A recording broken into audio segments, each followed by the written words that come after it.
Hello, everyone. This is Michael Oloyede, and you're welcome to Drum Quarters. In this video, we're going to be having a drum chat with the one and only DNath. Yeah. So, would you like to tell our audience a little bit about yourself? All right. So my name is David Nathaniel, popularly known as DNath or DNathDrums. And I come from Akwa Ibom State in Nigeria, Africa, worldwide. Yeah. And, I've been doing music for as long as I can remember. As from childhood, I loved playing drums. And I got professional. Then I got professional in 2015. All my life, I've been playing drums, doing music. I've also been a music director, a choir, like they locally call it a choir master. Really? So yeah, being a choir master, that was where my music directing skills developed, where I knew about tonic solfa and music notations and all of that. Wow. Yeah. And I also learned how to play keyboard, by the way, growing up. And then 2015, I started professionally, started in Trem Airport Road branch. From there, moved to a Pentecostal church on the island. Then came back to the mainland, a Redeemed Church. From there to Glory Christian Ministries in 2018. Then back to Trem in 2018. Glory Christian Ministries in 2016, sorry. Then back to Trem headquarters Okay. in 2018. And then I stopped doing church officially. No, December 2021, I stopped. But it was official in January 2022. 2022. So since 2022, I've been freelance. And I've been working with Team Godfrey since 2020. Okay. Yeah. With it started with what's the name? Forgotten the name. Before it became Fearless Community. Okay. Then before I fully joined, Fearless team in 2021. And then 2021 too, I also met Patoranking and we started working. And then since then, it's been an amazing journey. Wow, good to hear that. Yeah, it's been an amazing journey, So- traveling all over the world, doing different things. And then also, I also worked in a studio from 2015 also. Oh, really? Yeah, that was when I learned how to use DAWs like Cubase, Fruity Loops. Oh, interesting. I improved my production skills and all of that. Yeah. So from what you said so far, we could easily call you a church boy. Yeah, church boy. Grew up in a church, still in church, Logic Church. Oh, really? Logic Yeah. Church, mainland. So that's nice. Having been in church for that long, as a matter of fact, emerged from church, developed your skills from church, and now you're officially of. Yes, you still play in Logic Church, but really you're more or less like you're officially off church payroll. And how has it been so far financially, considering the economic situation in Nigeria? And as a matter of fact, everywhere in the world, there's been some sort of inflation. Yeah, it's not been easy. Of course, I can say it's not easy for anyone right now in the whole world.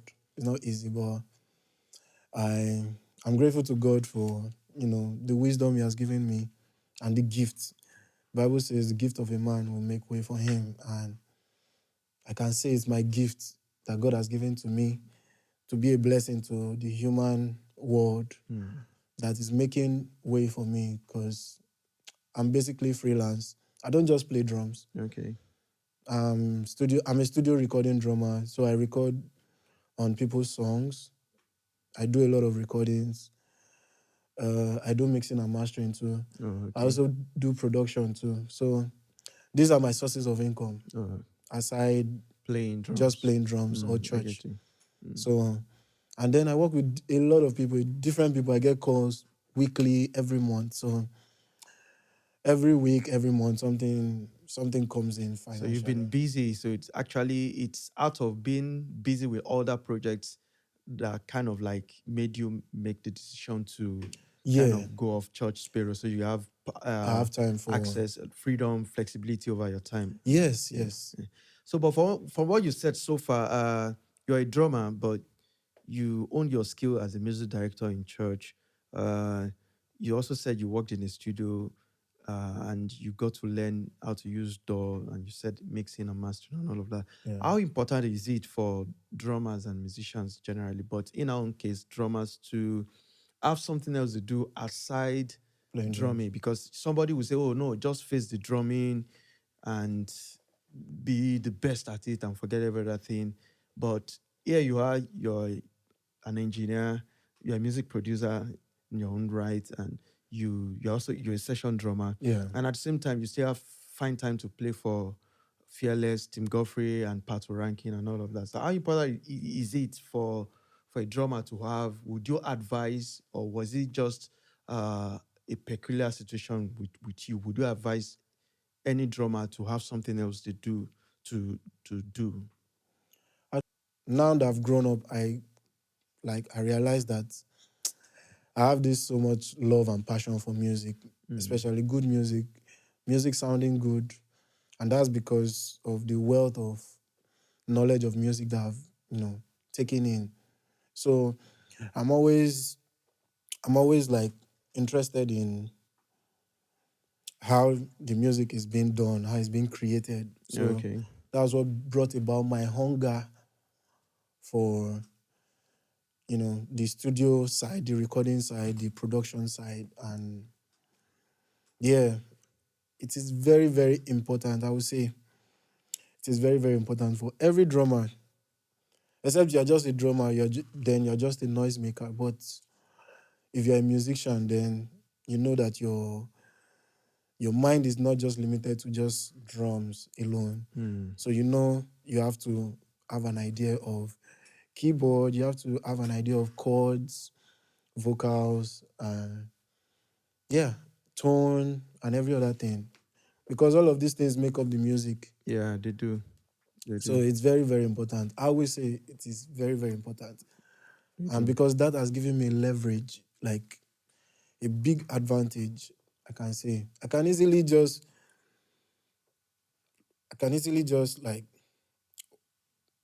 go somewhere, hear the drums, how the drums sound, and I can tell what the end product is going to be from From recording, recording, yeah. just from hearing the acoustics alone. And that's because of too much time that I've spent in learning and understanding that side of music.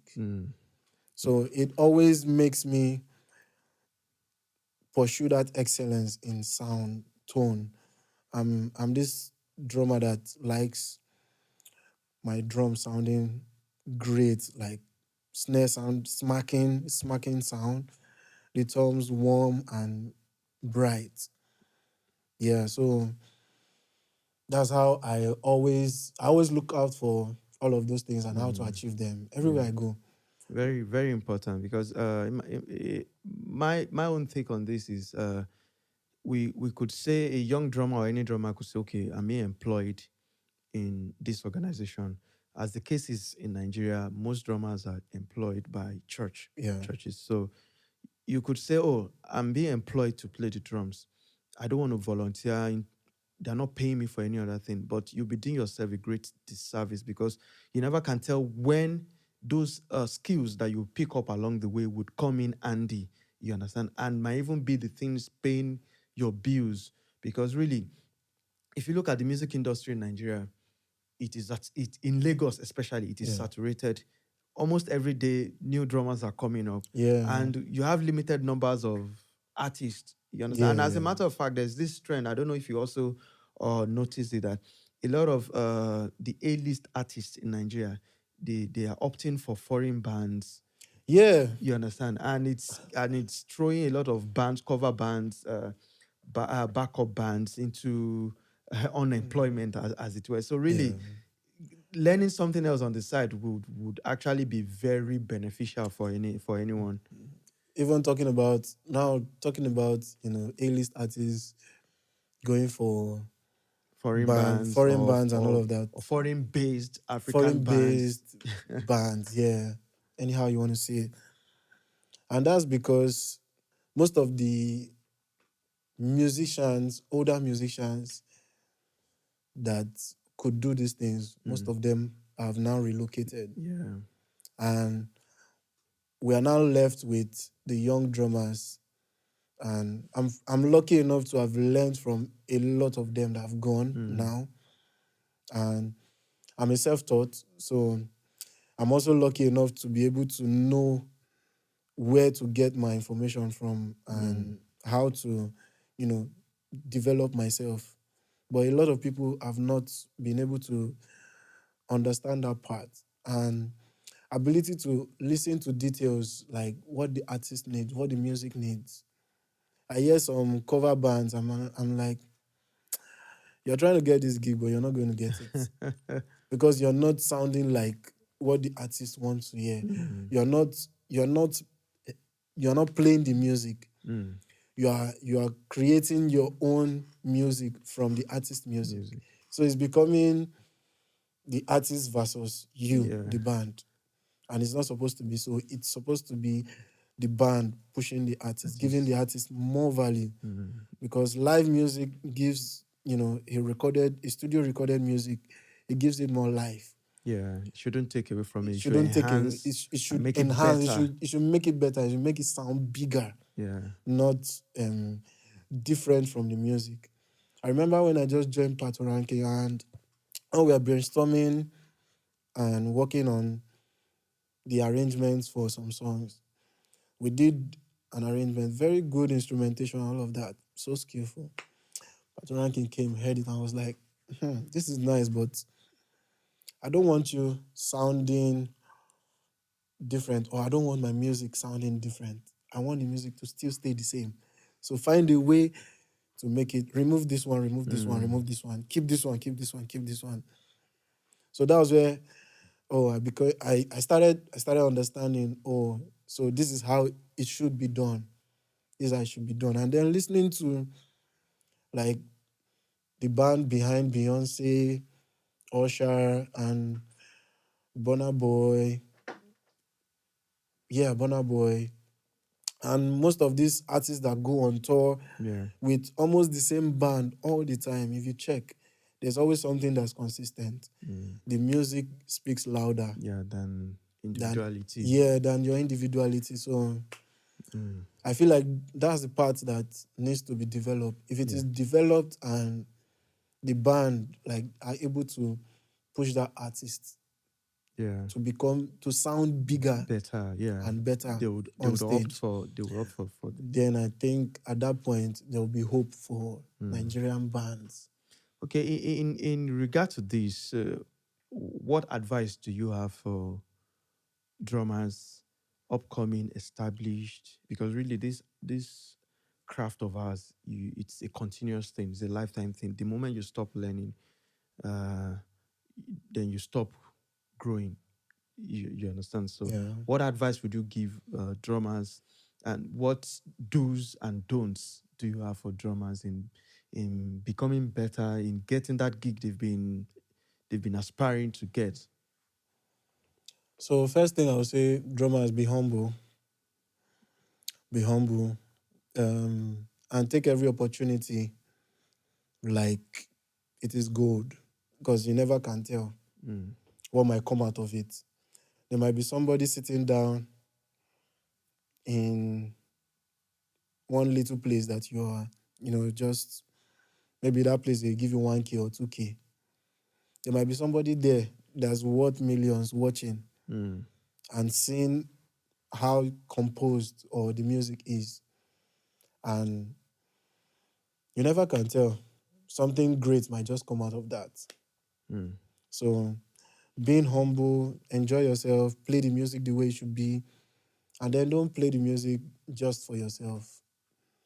Play the music for your audience.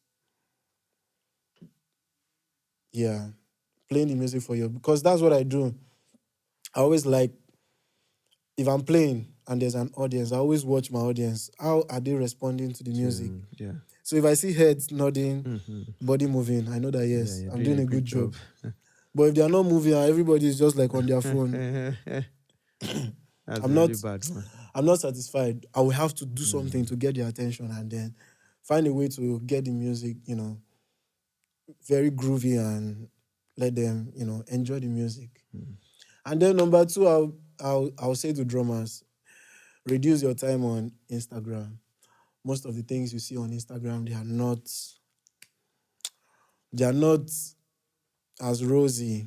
They're not a true representation of reality. Yeah. Most of the things you see are what has been practiced all over and over to perfection. You are seeing perfection. You are not seeing The the process. process behind. Mm. So if you see a perfect video, ask yourself, why did this person do like this? What's the reason behind this approach? Or why did the person do like this? That's what I do. I grew up listening to Calvin Rogers, Chris Coleman, a lot of drummers, and I always ask myself, why? What's the approach? Okay, what's the secret to this? I would maybe from a 5 minutes video, I might just pick a 30 seconds part. I'll start from 30 seconds. Understand, oh, this is a combination of singles, doubles, okay, paradiddle here.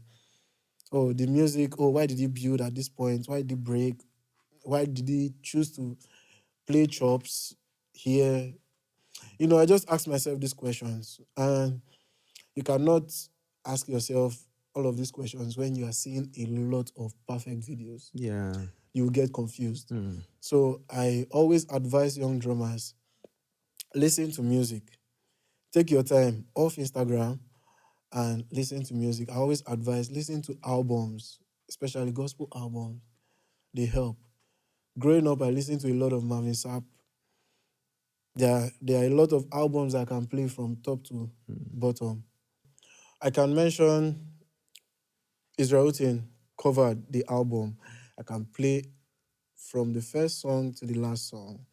Title Bets, I can play almost every song on the album. A lot of them. Then there's this thing I used to do coming up. There's this website, All Music. All Okay. Music. This is where they have credits of every album. Like, for example, I can search Calvin Rogers, and on that site, I will see all of the albums he has worked on. So that helped me in growing my musicality because I'll just go listen, pick this album and be like, okay, this Fred Hammond.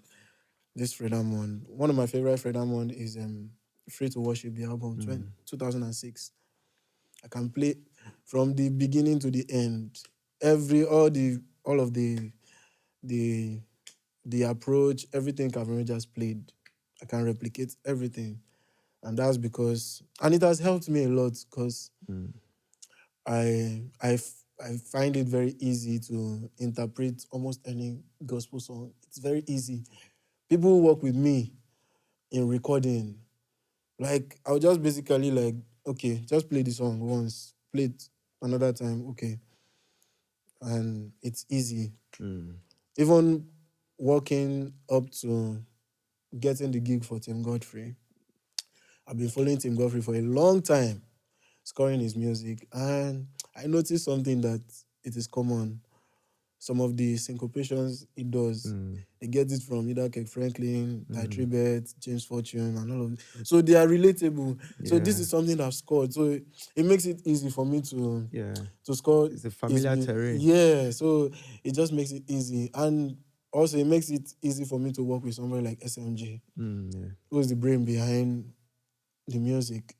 So when I hear those things, when I hear it once, I hear it twice, I already know the approach, how to go about it. So it makes it easy. Even when we work together, it's very, very easy.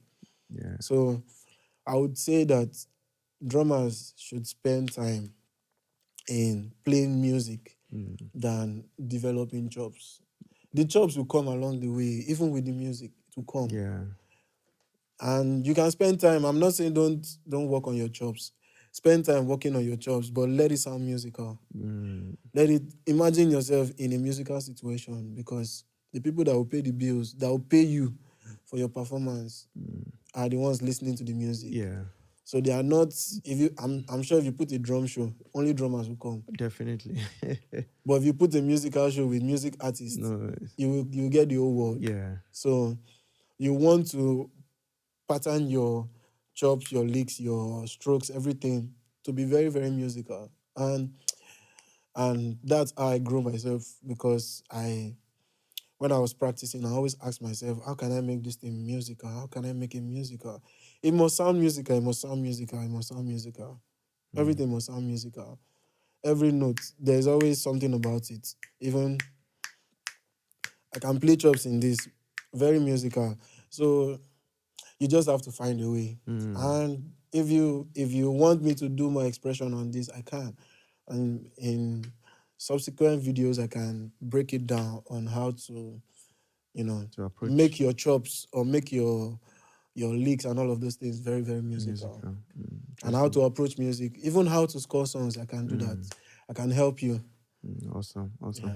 If I'm to summarize what you've said so far, number one, you talked about being humble. Secondly, you said something about making most of every opportunity, not Yeah. saying, "Oh, I'm being paid less for this gig, So and I you won't play give less. my best." Yeah. Yes, because you never can tell who's watching at that Yeah. particular time. And you also said something about reducing social media time, Yes. Instagram, TikTok, Facebook, and all of that, Yeah. and spend more time listening to music, actually understanding the process. Because Yeah. really on Instagram, There's no process. you can take the song 20 times and now Choose post the the best. Yeah. 20th. And nobody knows you've done that. You Yeah. understand? And somebody sees that and all of a sudden is depressed, Yeah. feels like, oh, I can't do this thing. I've been doing it. I've not had any tangible success at it Yeah. and all of that. So and the last thing you said, you need to actually play lots and lots of Of music. music. Yeah. So it's one thing to listen to an album as a musician and say, oh, fantastic.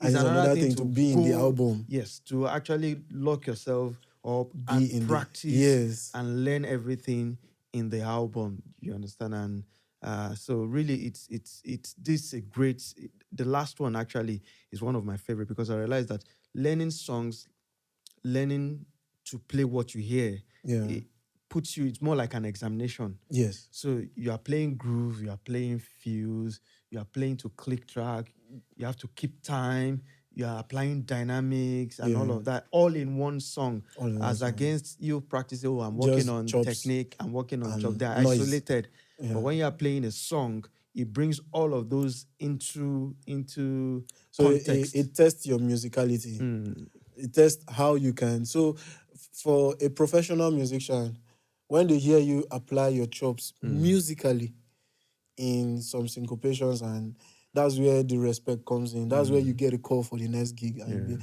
I like the way you play. I like your approach. I like your sound. I like your style.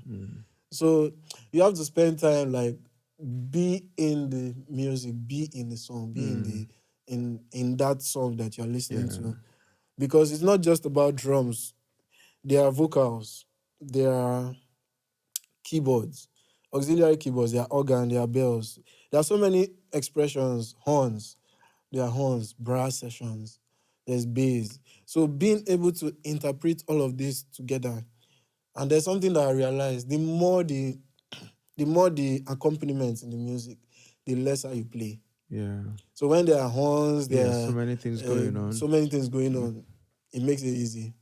So the best place I find myself to express is where it's just keyboard, bass, and drums. So I feel like I am playing what Percussionist, you have to fill in this role of of the shakers. Yeah. You have to do a lot of things, so it sounds bigger and, Yes. and fuller. So most times when I'm playing in that three-man band setting, my mind, when I hear the chords and the bass line, so my mind is playing out the horns line, what it could possibly be.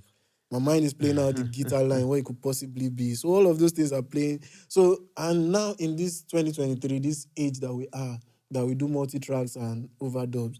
So it makes it easy for me. So most times I always, when I play something, when I record something, and I know that I'm going back to do post-production, I always record in the perspective of what's to come. Yeah, with the end product in mind. Yes. So I'm always looking at, okay, the horns will sound like this. So let me play this groove that it will suit the horns. When the horns line comes in, it will make sense, it will sit. So all of those perspectives makes it easy. I've gotten jobs where the clients will be like, I trust you, just, express yourself. So from your expression, we'll build the music. Wow. And then I'm like, I'm sitting there proud. I'm like, this is the best thing you hear as a musician. Yeah. Like it's more like you are starting the production process. So they are picking up from your ideas. Yeah. So they're making you kind of the canvas. So like do whatever you are, then we'll put. So we'll build from there. Over you are the root of the music. So anything you do, if you do, they will accent it. They will use something to accent it, maybe a bell or maybe a trumpet or a saxophone to just accompany it. Oh, interesting. So that's where the money lies. That's where the money lies, not in chops. And that's why I stopped playing. I stopped posting chops kind of videos like for a long time. And I just started posting, musical videos because of the kind of people I want to attract. Yeah, very, very important. Very important. Because once they see you posting chops only, producers probably won't call you for jobs. They will put fire everywhere, and the fire will be burning your money. Interesting. It's been a wonderful time. David, thank you for your time. Hopefully we can get you to how to do a video on making your chops musical and all of that. And if you are not following David on social media, his social media handle is DNathDrums. DNathDrums. Yeah. We're going to put it in the description so you can look him up. And if you are not following Drum Quarters, if you are not subscribed to our channel, follow. Please a lot of stuff coming up next year. Yes. We have lots of things lined up, even drummers locally and internationally that we intend to bring into the studio. The whole world is coming to Africa. Yes, it is. Get ready. It is. So it's been a wonderful time with you. Yeah, thank you very much. Nice to have you. Thank you very much. Yeah, good.